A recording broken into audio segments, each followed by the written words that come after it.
Welcome to the Banker Lamp. Please enjoy the video. You start by opening Seller Hub and loading the listing you want to discount. This saves time and keeps details consistent. Next, choose the discount type, % off for quick promotions or fixed dollar for clear savings, and set the target quantity or time frame. Make sure the item's price, shipping, and inventory are accurate before changing anything.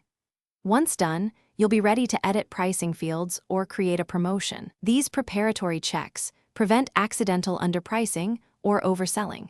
Now navigate to Marketing then Promotions, or click Edit on the specific listing if you prefer inline changes. This is where you apply the discount mechanics.